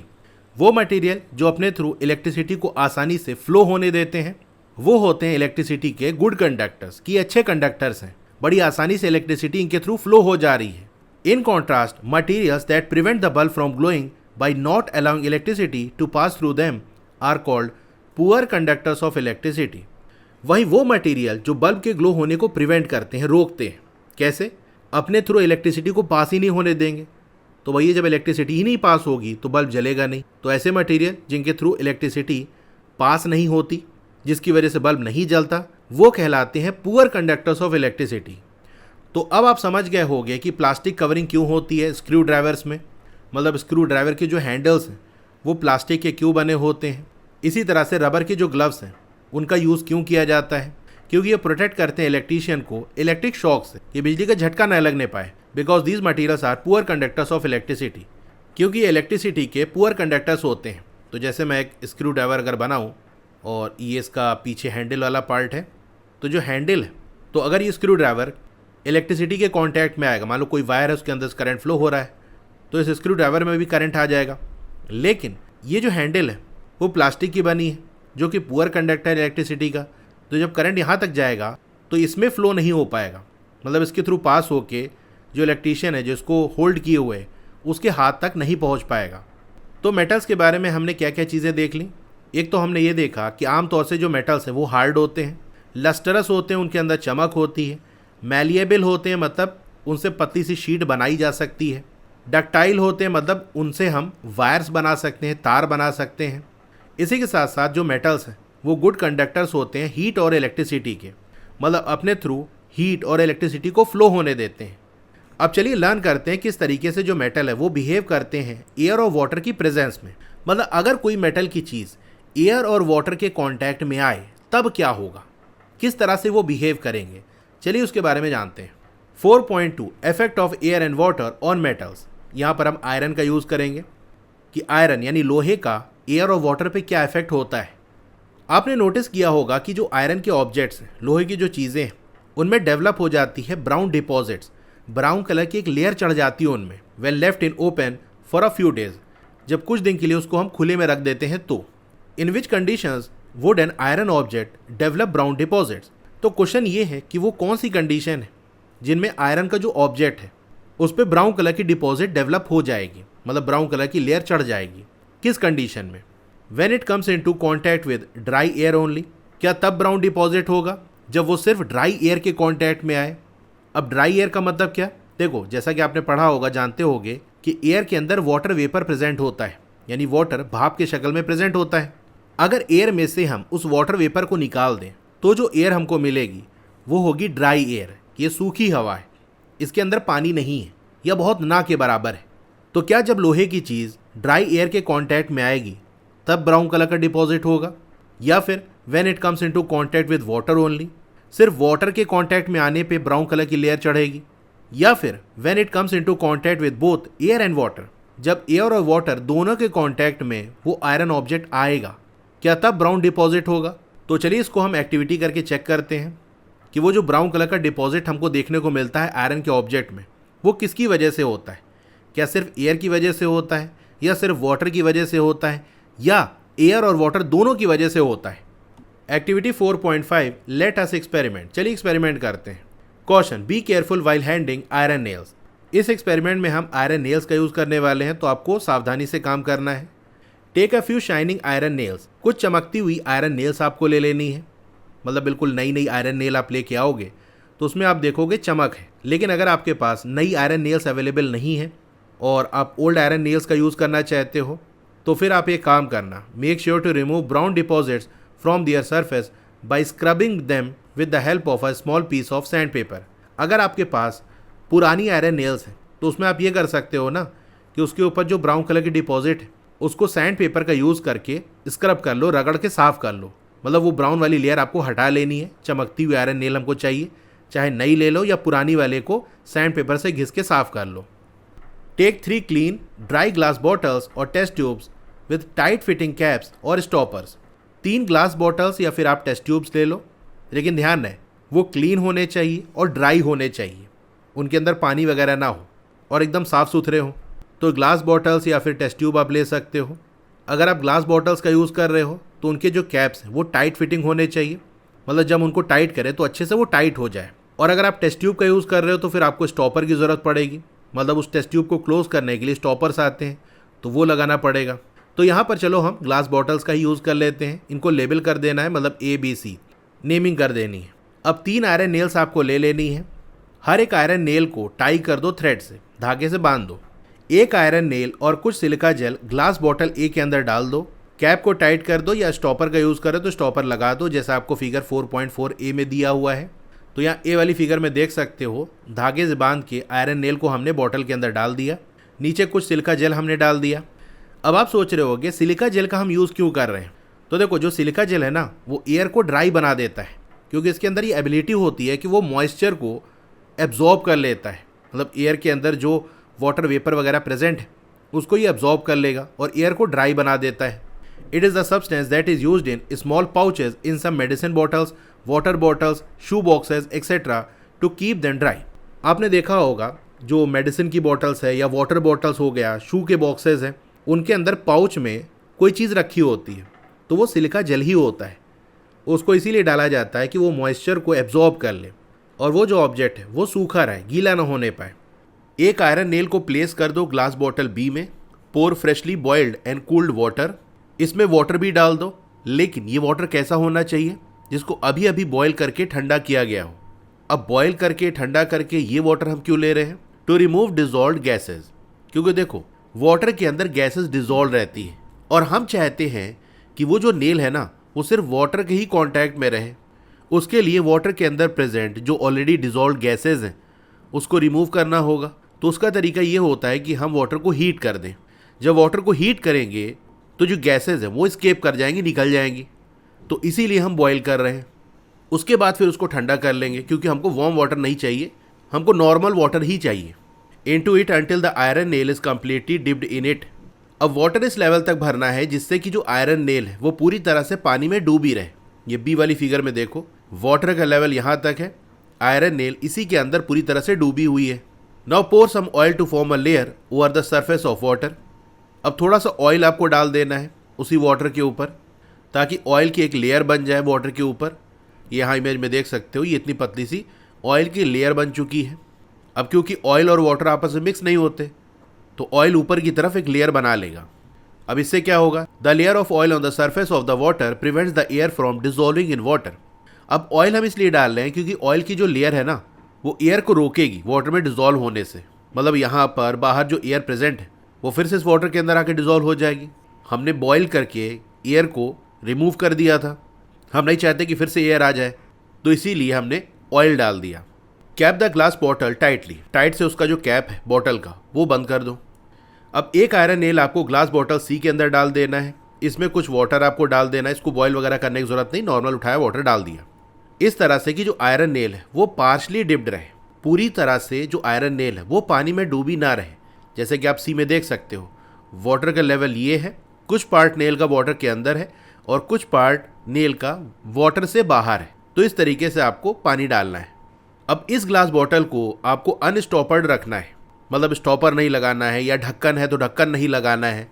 जैसे कि आप यहाँ देख सकते हो ये माउथ ओपन है, इसके ऊपर ढक्कन नहीं लगा है। अब इससे क्या होगा, this allows the iron nail to come into contact with both water and air as shown in figure 4.4c।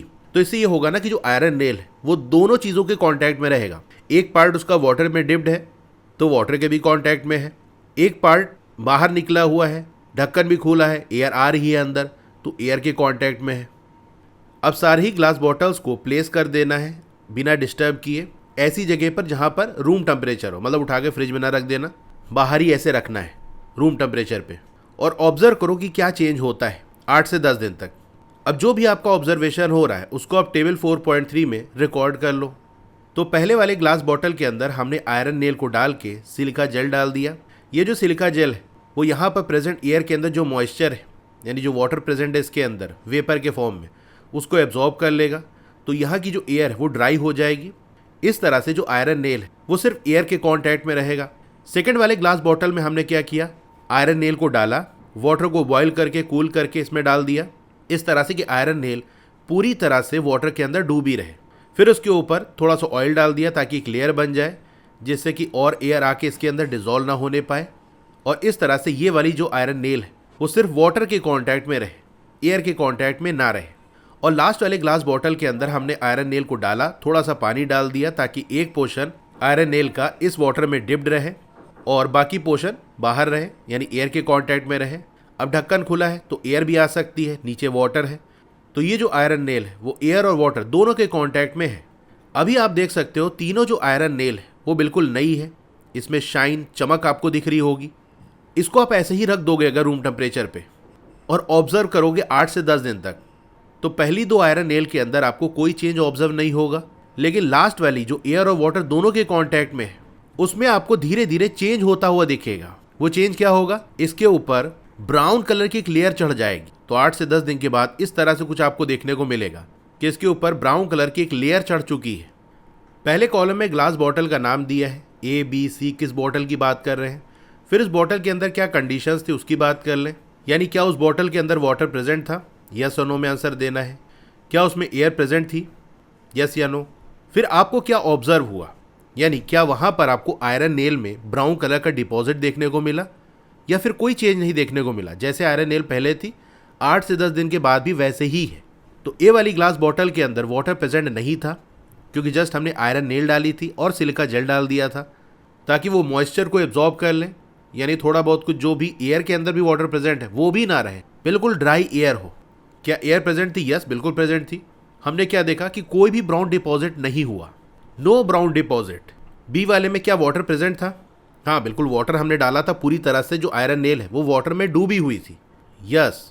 क्या एयर प्रेजेंट थी, हमने ऑयल इसीलिए डाला था ताकि एयर उसके अंदर आके डिजॉल्व ना होने पाए, यानी आयरन नेल किसी भी तरह से एयर के कांटेक्ट में ना आए, तो एयर प्रेजेंट नहीं थी।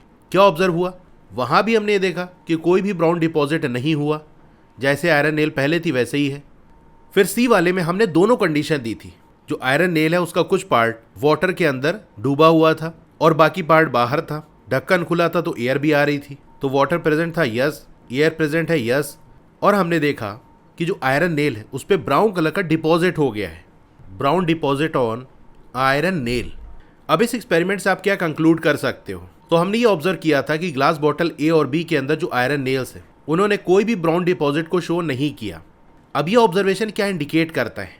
This indicates that the brown deposits और discolouration of the iron nails do not develop when the iron nail is kept in the dry air alone, जो कि बॉटल ए में था, और वाटर अलोन, जो कि बॉटल बी में था।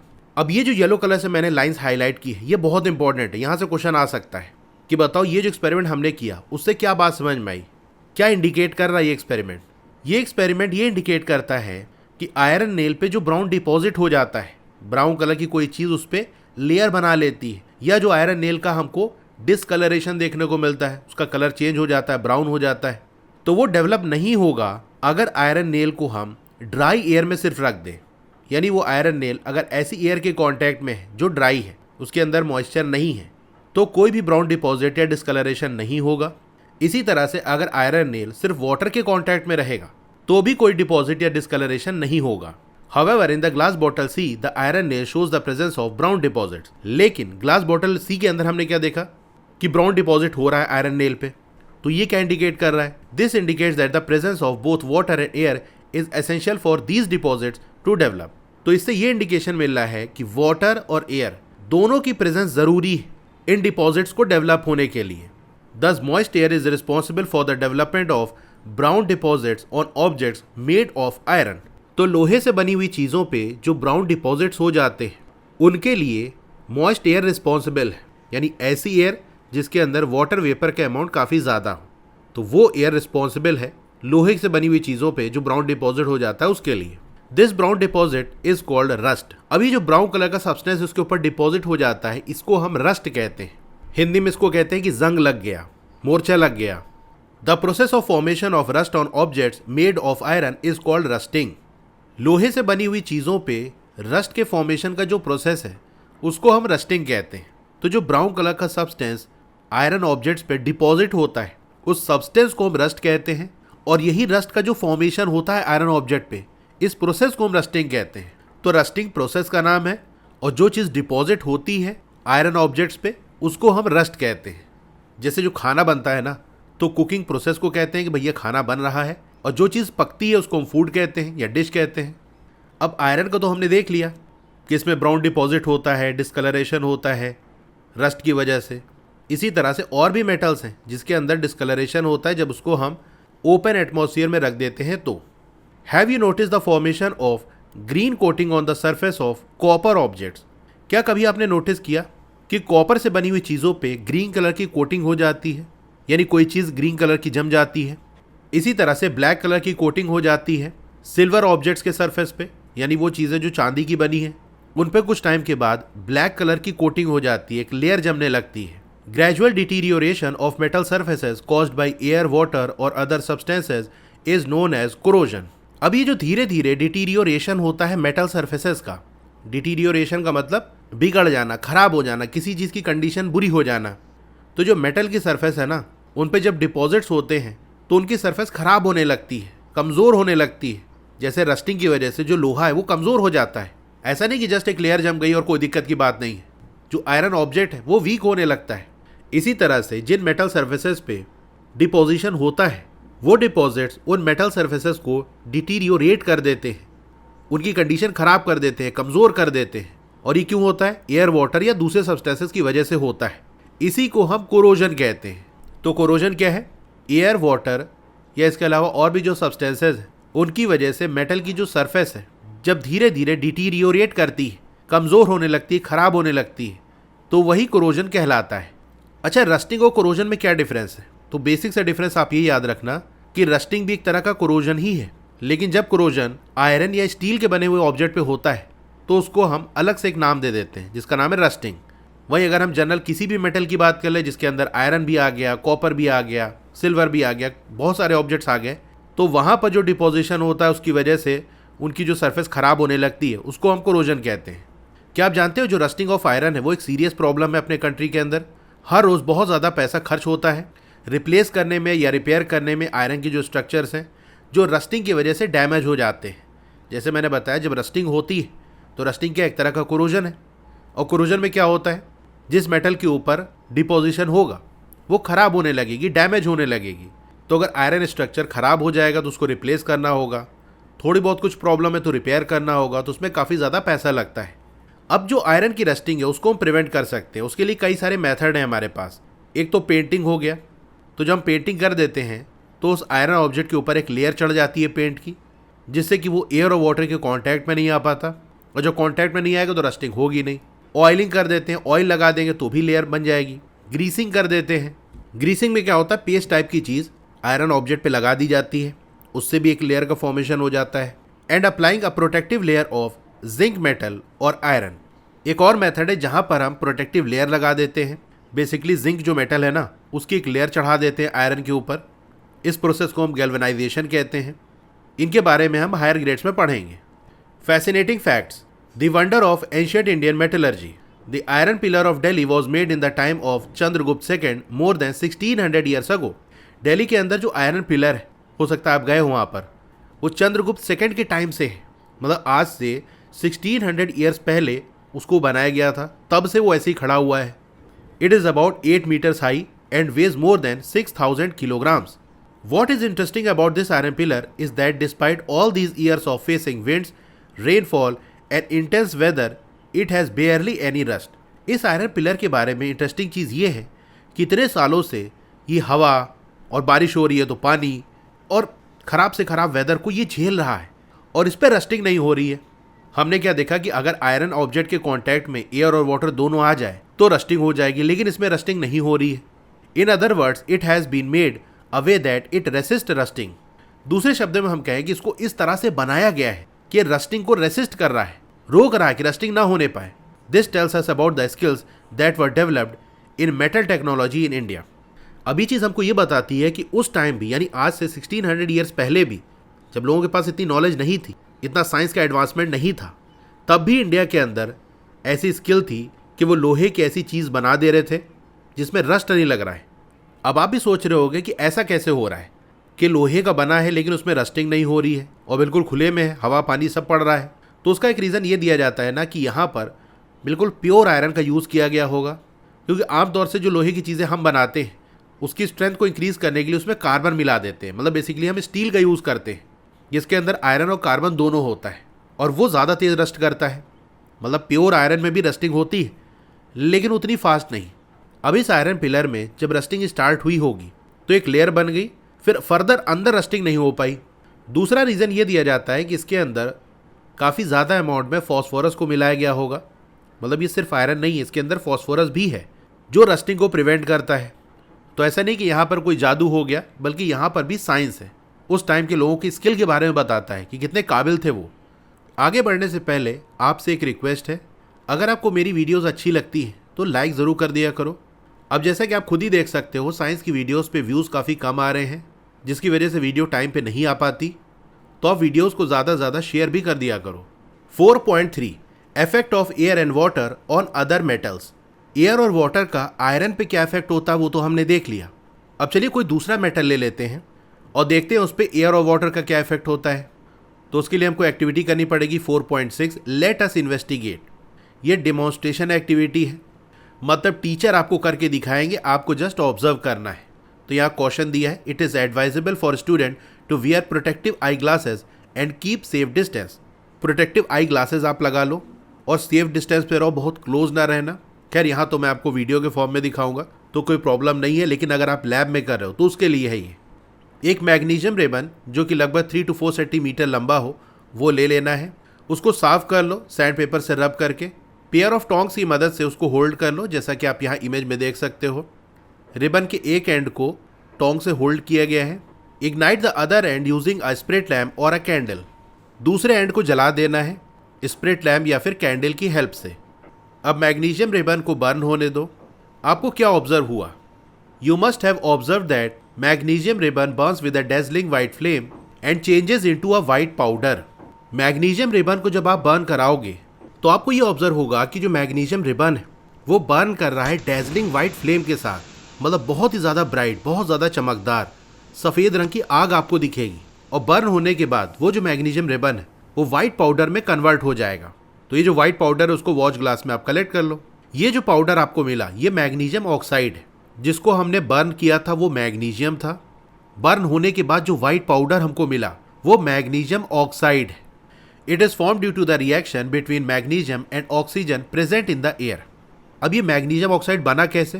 तो देखो, जब हमने उसको बर्न किया ना तो एयर में प्रेजेंट जो ऑक्सीजन है उसके साथ ये मैग्नीशियम रिएक्ट कर गया, मतलब सिंपल वे में समझ सकते हो, कंबाइन कर गया, जुड़ गया। पहले सिर्फ मैग्नीशियम था, फिर बर्न करने पे एयर में जो ऑक्सीजन प्रेजेंट थी वो उस मैग्नीशियम के साथ जुड़ गई और बना लिया मैग्नीशियम ऑक्साइड। कुछ ड्रॉप्स वार्म वाटर की उस पाउडर में डाल दो, अच्छे से स्टिर कर लो, तो वाटर और उस पाउडर का एक सोल्यूशन टाइप का बन जाएगा। ये जो सोल्यूशन आपको मिला इसका नेचर चेक करो, यानी आपको ये चेक करना है कि वो जो सोल्यूशन है वो एसिडिक है कि बेसिक है या फिर न्यूट्रल है। अब याद करो उस चैप्टर को जिसका नाम है exploring substances, acidic, basic and neutral, मतलब वही सेकंड वाला चैप्टर। और पता लगाओ ये जो सोल्यूशन हमको मिला है मैग्नीशियम ऑक्साइड का वो एसिडिक है, बेसिक है या फिर न्यूट्रल है नेचर में। कैसे पता लगाएंगे? You can use any acid base indicator, कोई सा भी आप एसिड बेस इंडिकेटर का यूज़ कर सकते हो। What effect does this solution have on blue and red litmus papers? तो जैसे अगर हम रेड और ब्लू लिटमस पेपर ले लें तो उस पर क्या इफेक्ट होगा? अच्छा, जो मैग्नीशियम ऑक्साइड का सोल्यूशन है वो कलरलेस होता है, मतलब जो पाउडर के फॉर्म में हमको मैग्नीशियम ऑक्साइड मिला वो तो वाइट कलर का होता है, लेकिन जब वाटर मिला के अच्छे से मिक्स कर देते हैं तो जो सोल्यूशन बनता है वो कलरलेस होता है। तो हम क्या करते हैं, इसी सोल्यूशन में ब्लू और रेड लिटमस पेपर को डिप कर देते हैं। तो यहाँ पर आप देख सकते हो जो रेड लिटमस पेपर है वो ब्लू हो गया। You would observe that it changes the colour of red litmus paper two blue. तो आपको ये ऑब्जर्व होगा, जैसा कि आप यहाँ इमेज में भी देख सकते हो कि रेड लिटमस पेपर ब्लू हो गया, यानी जो पोर्शन सोल्यूशन में डिप है वो ब्लू कलर का हो गया। Hence it is basic in nature. तो क्योंकि रेड लिटमस ब्लू हो गया तो इसीलिए उस सोल्यूशन का जो नेचर है वो क्या है? बेसिक है। ये चीज़ आपको मैंने सेकंड चैप्टर में बताई थी कि कैसे आपको याद रखना है। देखो, बी से ब्लू और बी से बेसिक। अगर लिटमस पेपर ब्लू हो जाता है तो मतलब बेसिक है वो सोल्यूशन जिसके कांटेक्ट में वो आ रहा है। तो बी से ब्लू, बी से बेसिक। अब जैसे ये ब्लू लिटमस पेपर है तो ये ब्लू का ब्लू ही रहेगा, मतलब फाइनली आपको ब्लू ही मिलेगा। तो पहले से ही ब्लू था, बाद में भी ब्लू रहेगा। लेकिन अगर आप रेड लिटमस पेपर का यूज़ करोगे तो वो ब्लू हो जाएगा, क्योंकि यहाँ जो सोल्यूशन है वो बेस है। तो सोल्यूशन का नेचर हमको क्या पता चला कि ये बेसिक है, क्योंकि रेड लिटमस ब्लू हो गया। Generally oxides of metals are basic in nature. तो यहाँ से एक बात आपको याद रखनी है कि जो मेटल के ऑक्साइड्स हैं, यानी मेटल जब ऑक्सीजन के साथ कंबाइन करता है तो मेटल ऑक्साइड बनाता है, जैसे यहाँ पर मैग्नीशियम ऑक्साइड बना, तो इनका नेचर आमतौर से बेसिक होता है। इस एक्टिविटी में तो हमने मैग्नीशियम का यूज़ किया, इसी तरह से और भी बहुत सारे मेटल्स हैं उनके ऑक्साइड भी बेसिक नेचर के ही होते हैं। We will discuss this burning of magnesium ribbon further in chapter changes around us, physical and chemical. अभी जो मैग्नीशियम रिबन की बर्निंग वाला टॉपिक है इसको हम आगे की चैप्टर में भी डिस्कस करेंगे। Do you know that sodium is a metal which is stored in kerosene because it reacts vigorously with oxygen and water? क्या आप जानते हो सोडियम जो कि एक मेटल है उसको स्टोर किया जाता है केरोसिन में। ये भी इंपॉर्टेंट है, एग्जाम में यहाँ से भी क्वेश्चन आता है कि वो कौन सा मेटल है जिसको हम केरोसिन में स्टोर करते हैं, या सोडियम को कहाँ स्टोर किया जाता है? तो सोडियम को स्टोर करते हैं केरोसिन में। अब ऐसा क्यों?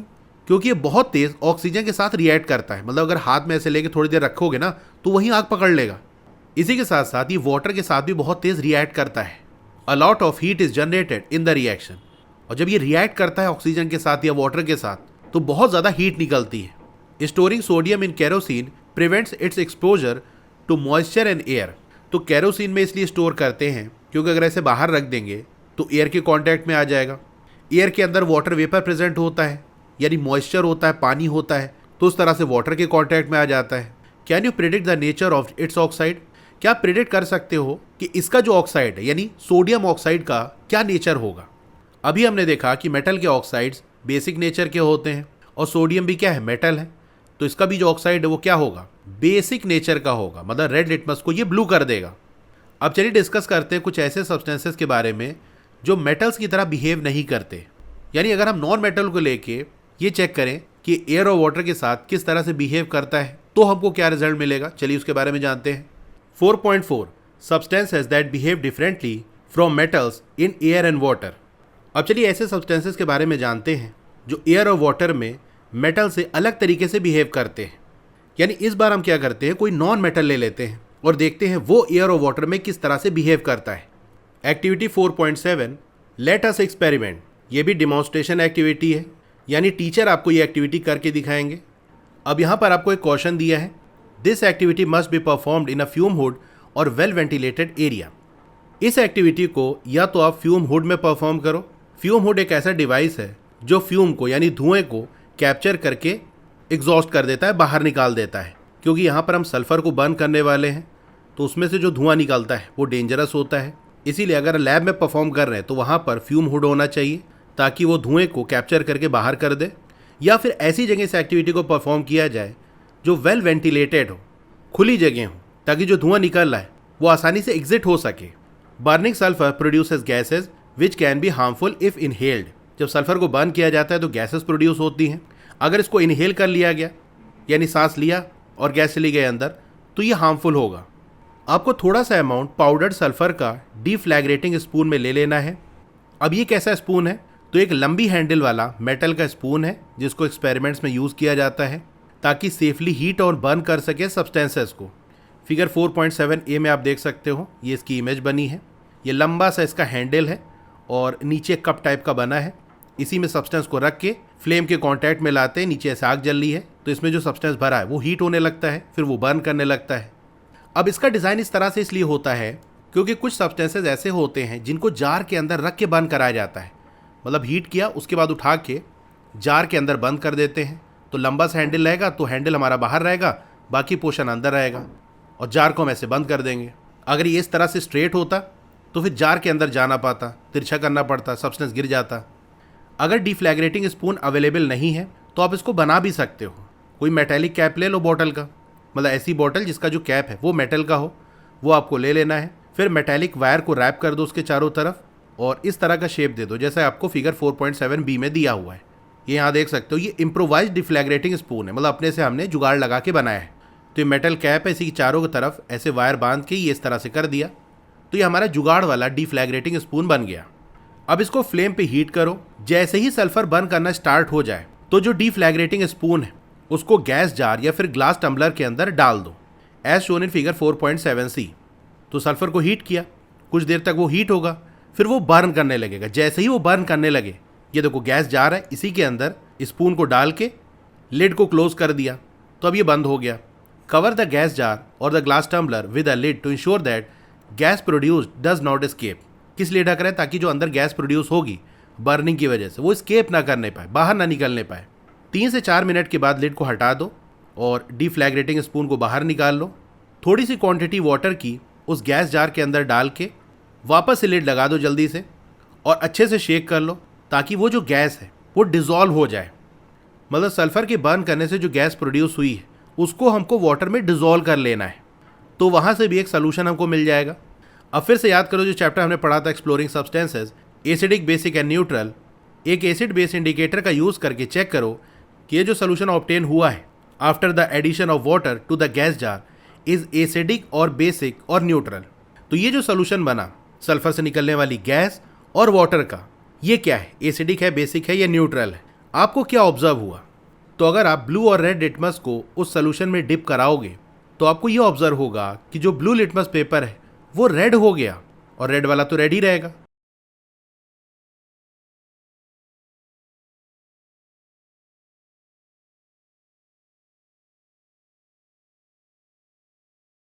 जैसा कि यहाँ आप इमेज में देख सकते हो, ये ब्लू लिटमस था, जब इस सोल्यूशन में कांटेक्ट में आया तो देख सकते हो ये रेड हो गया, मतलब फाइनली रेड हो जाएगा।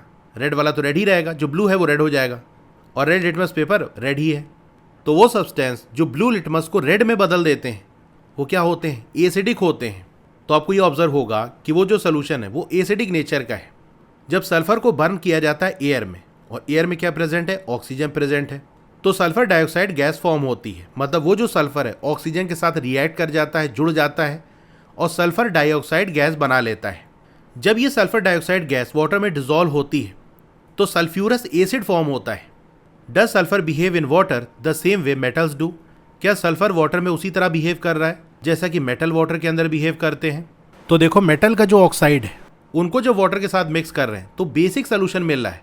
वहीं सल्फर जो कि एक नॉन मेटल है उसके ऑक्साइड को जब वाटर के साथ मिक्स कर रहे हैं तो हमको एक एसिडिक सोल्यूशन मिल रहा है। तो दोनों में सेम रिजल्ट हमको नहीं मिल रहा है। The answer is no, different मिल रहा है। बाय द वे यहाँ सल्फर लिखा है, सल्फर वाटर के साथ रिएक्ट नहीं करता, मतलब सल्फर उठा के अगर आप वाटर में डाल दोगे तो कुछ नहीं होगा। लेकिन जब सल्फर को हम बर्न कराते हैं तो वहाँ से जो सल्फर डाइऑक्साइड गैस मिलती है वो वाटर के साथ मिक्स होके सल्फ्यूरस एसिड बना लेती है। चलिए एक और एक्टिविटी करते हैं। 4.8 लेट अस एक्सप्लोर। कुछ सल्फर पाउडर ले लो ग्लास टम्बलर के अंदर, थोड़ा अमाउंट वाटर डाल दो। आपको क्या ऑब्जर्व होगा? You may have notice that there is no reaction when sulphur is placed in water.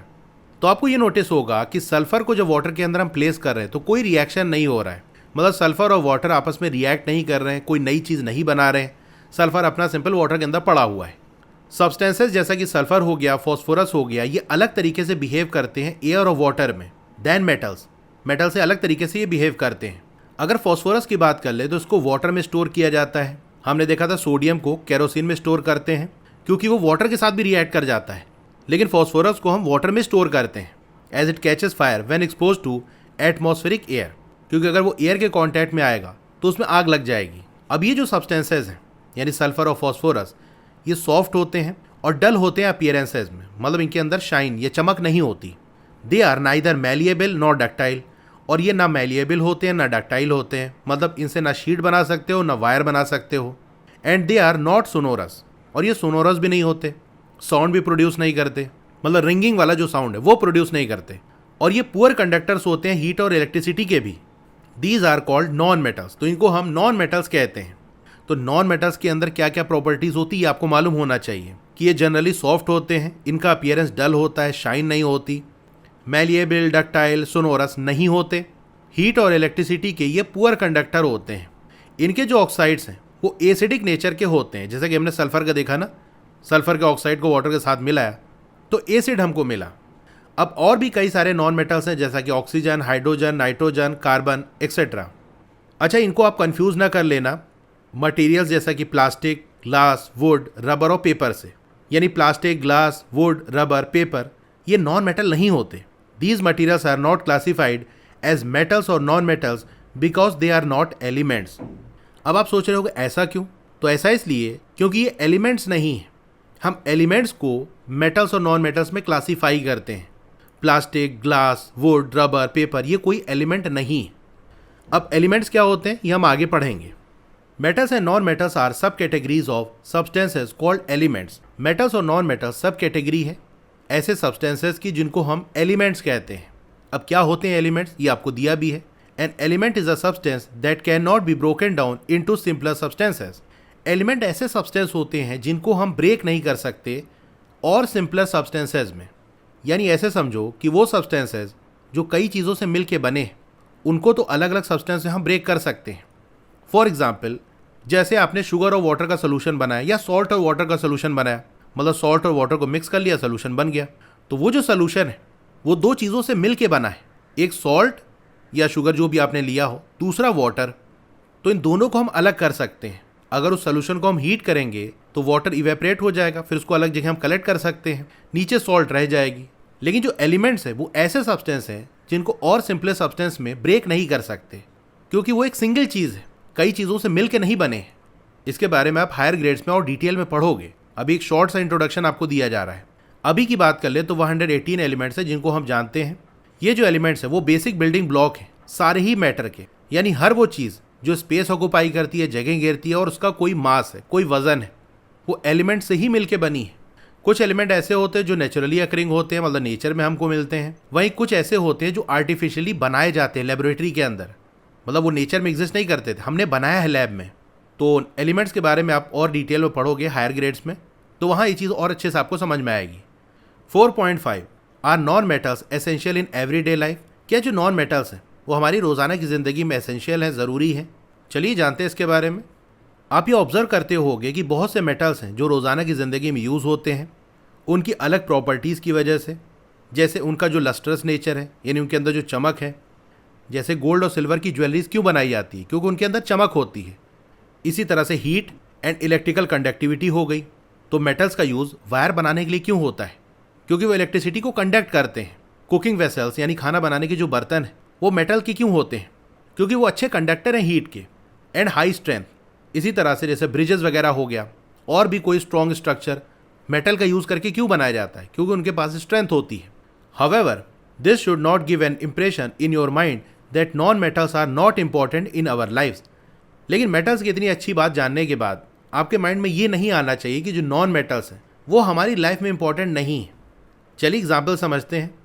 हम ऑक्सीजन ब्रीथ करते हैं, यानी जब सांस लेते हैं तो उसमें हमको ऑक्सीजन की ज़रूरत पड़ती है, और ये जो ऑक्सीजन है वो नॉन मेटल है। इसके बिना तो हम सर्वाइव नहीं कर सकते, ज़िंदा नहीं रह सकते। क्या आप और भी यूज़र्स के बारे में सोच सकते हो ऑक्सीजन के? मतलब ऑक्सीजन का और कहाँ कहाँ यूज़ होता है? तो अभी जैसे हमने देखा कि जब कोई चीज़ हम बर्न करते हैं तो बर्निंग में क्या होता है, वो चीज़ ऑक्सीजन के साथ रिएक्ट करती है। सल्फ़र को बर्न किया हमने, मैग्नीशियम रिबन को हमने बर्न किया। अगर ऑक्सीजन प्रेजेंट नहीं होगी एयर में तो बर्निंग नहीं हो पाएगी, तो बर्निंग हो गया। इसी तरह से इसका यूज़ रॉकेट फ्यूल सिस्टम में भी होता है, मतलब वहाँ पर लिक्विड ऑक्सीजन का यूज़ होता है, तो उसको भी आप लिख सकते हो, बट वो अभी आपने पढ़ा नहीं है, तो बर्निंग आप एक लिख सकते हो। अब कार्बन ज़रूरी है हमारी एवरीडे लाइफ में, क्योंकि ये बिल्डिंग ब्लॉक है सारे ही लाइफ फॉर्म्स का, क्योंकि सारे ही जो लिविंग ऑर्गेनिज्म है वो कार्बन से बने हुए हैं, मतलब उनके बॉडी के अंदर कार्बन प्रेजेंट है। जैसे ह्यूमंस की बात कर ले तो ह्यूमन की हर एक सेल के अंदर कार्बन प्रेजेंट है। It is a key component of proteins, fats and carbohydrates which are essential for growth and energy. तो प्रोटीन्स हो गया, फैट्स हो गया, कार्बोहाइड्रेट्स हो गया, इनके अंदर कार्बन प्रेजेंट होता है, और ये जो चीज़ें हैं यानी प्रोटीन, फैट, कार्बोहाइड्रेट्स, ये ग्रोथ और एनर्जी के लिए ज़रूरी है।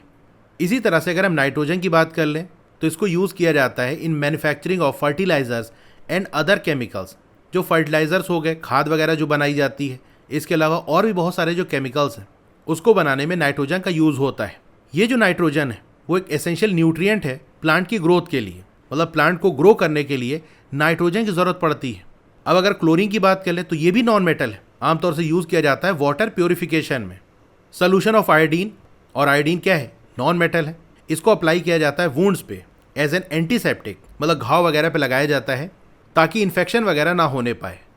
साइंस एंड सोसाइटी, क्या आप जानते हो बहुत से मेटल्स और उनके जो एलॉयज़ हैं, अभी एलॉयज़ क्या होते हैं? तो ये मिक्सचर होते हैं दो या दो ज़्यादा मेटल्स या फिर मेटल और नॉन मेटल के, मतलब दो या दो से ज़्यादा मेटल्स को आपस में अगर हम मिक्स कर दें तो जो चीज़ बनती है उसको एलॉय कहा जाता है, या फिर मेटल और नॉन मेटल को मिक्स कर दें तो जो चीज़ बनेगी वो भी एलॉय कहलाएगा। मतलब एक मेटल होना चाहिए, उसके साथ साथ कोई मेटल या नॉन मेटल आप लेके मिक्स कर सकते हो, एलॉय बन जाएगा।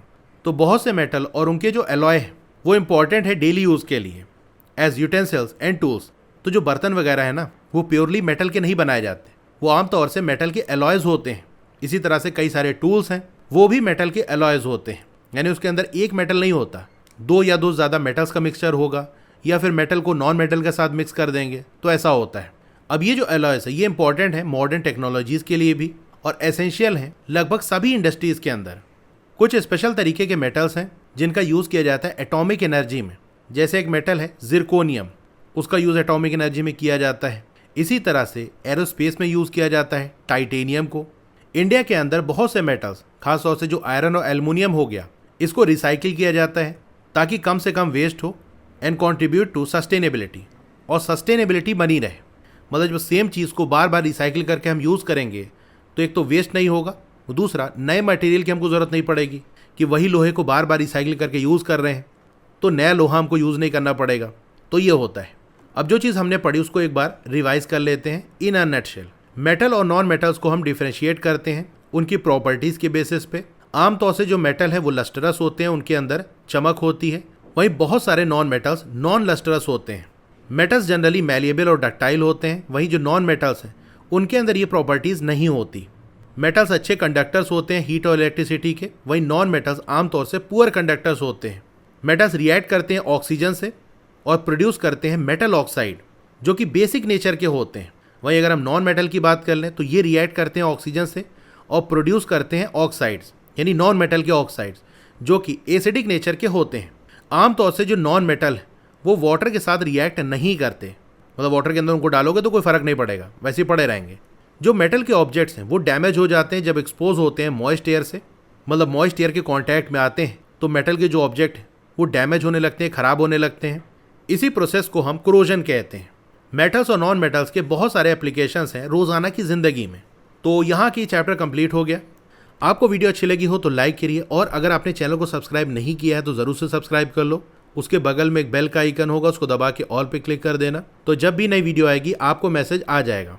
मैंने एक अलग से चैनल बनाया स्पेशली फॉर क्लास 7, उसको भी सब्सक्राइब कर लो, और व्हाट्सएप चैनल को ज़रूर से ज्वाइन कर लेना। सबका लिंक मैंने डिस्क्रिप्शन में दे दिया है। मिलते हैं फिर नेक्स्ट चैप्टर में। Thank you.